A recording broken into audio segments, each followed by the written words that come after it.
Hey guys, so I'm kind of between projects right now. I've been remodeling my kitchen. We just finished painting all the cabinets. It's quite the ordeal. I don't know about you guys, but as I get into a project, I start wanting to go a little bit better and better and better than I planned. And by the time you're done, I'm doing way more than I anticipated. So basically tried to go full professional on the cabinets compared to just throwing paint on there and calling it a day. They look great. So I got my butcher block for each side of the oven. Then we're going with stone on the other side. New sink and faucet and all that. But I've been busy doing that. So I got some other saws a guy wanted me to look at. I looked at them today finally. And I started up the 360. Runs fine. Started right up. Like I thought, compression. You know, this is probably normal for these saws for compression. What is that? 145. And that's, you know, okay. It's not all that great. 145, but I'm gonna tear this apart, get a timing wheel on it.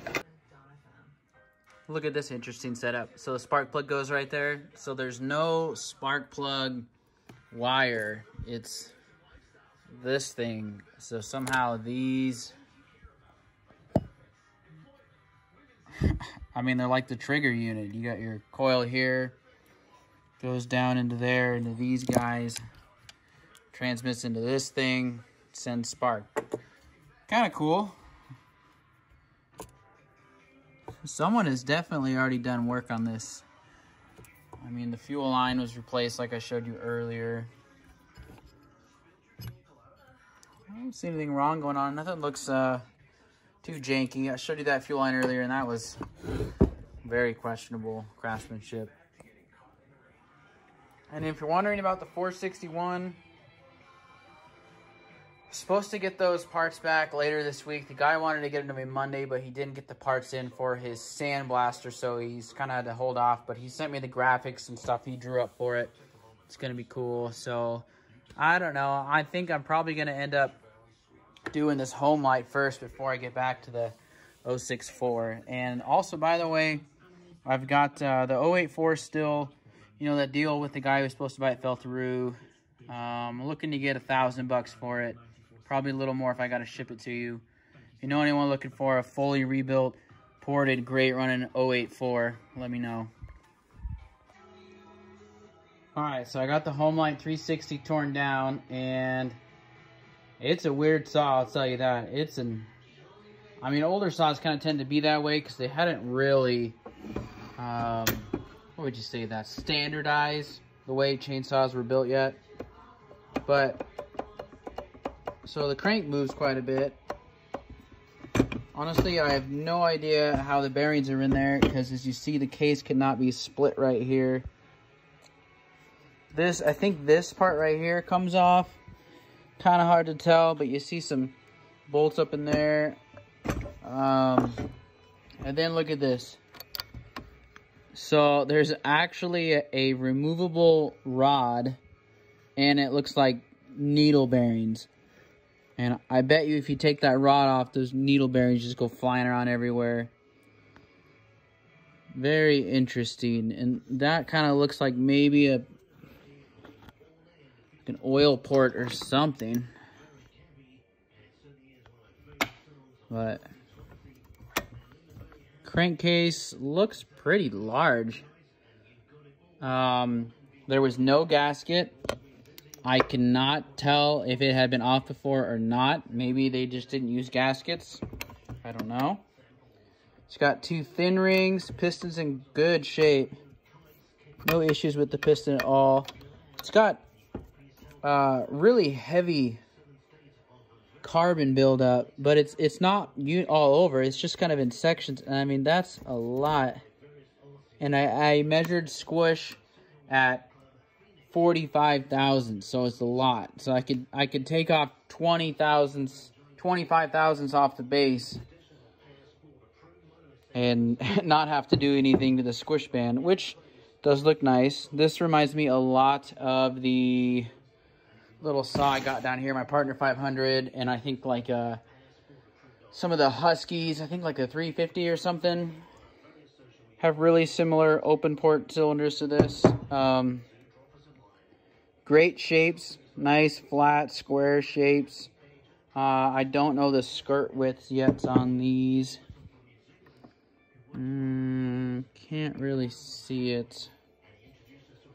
I have a feeling this won't be able to go any wider, but because I mean it looks really wide and smooth as is, and it's got that little guy sitting there. That's for the lower ring, drops into the intake port. The exhaust port can definitely be widened. It's tiny. Nothing I can do with the transfers. Let's see, where are the ring ends on this guy? Oh, great. They're on the exhaust side. Width of the skirts. Well, I think I can still widen this quite a bit, but I'll have to check the skirt width. I also need to make sure I check how tall the skirt is to see how much room I have to machine. Squish band and the combustion chamber look quite nice. There's something else I was gonna mention here.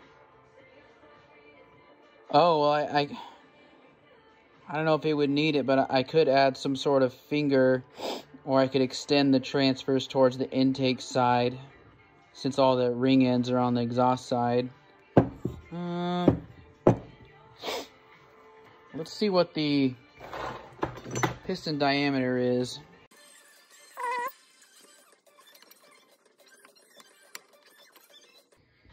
It's a 44 millimeter piston. Possibly 45.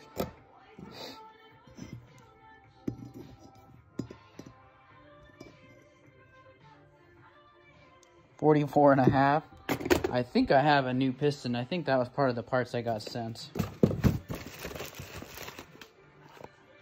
44.45. All right, that's an awkward size. Let's see if this new piston, what kind of rings it has on it.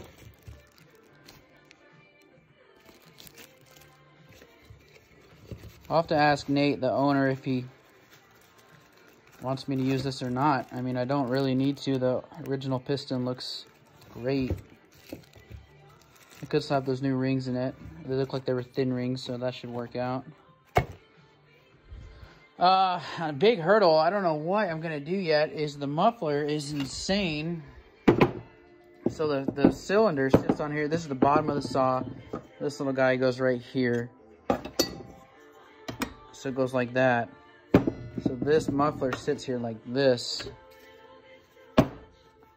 And I mean, I can open it up at the opening there, but there's no room to make it bigger, really, because there's, you know, that's on there, and then you throw this underneath of it right here. I don't know. Definitely a restrictive muffler. Oh, yeah, God.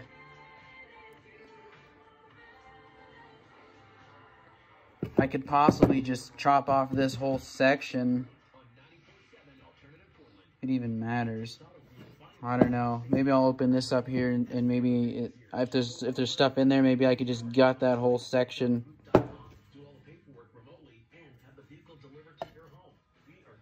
That's gonna be a tough one. I thought about making a whole custom muffler.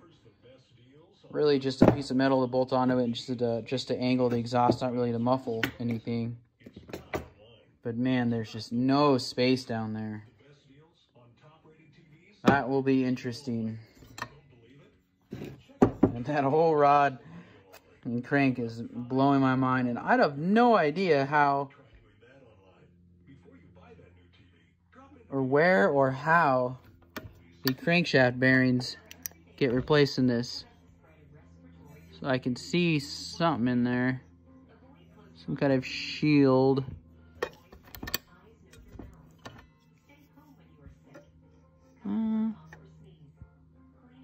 Looks like a regular bearing or something, but it baffles me on why the crank can move so much. I mean, generally that's a sign of a bad bearing, but this setup's different. I don't know. I just don't know how you would do the bearings. There must be, not even how you do the bearings, how you get the crank out. Is this like a non-rebuildable bottom end? Is that what I'm looking at here? Very interesting. Oh, and the God, this video is getting long. Port timing numbers are right here. 107, 124 and a half, and 60 and a half. Interesting blowdown number. So from what I understand with blowdown, you know, if you got a big opening and a big muffler, you can get away with shorter blowdowns because it can get rid of the gases quicker. You got a small restrictive muffler, small exhaust port, you need a longer blowdown. It needs more time to get rid of those gases before the next one shows up. This, to me, looks like the blowdown should be longer. I don't know. I almost never lengthen blowdown when porting the saw. It's always shorten. Shorten or keep relatively close to stock. This is an interesting one, and this is the one I can't look up. I can almost guarantee you there's no information about porting a saw like this. So, I'm going to have to be careful too, you know. There's a lot of stuff that mounts off of this cylinder.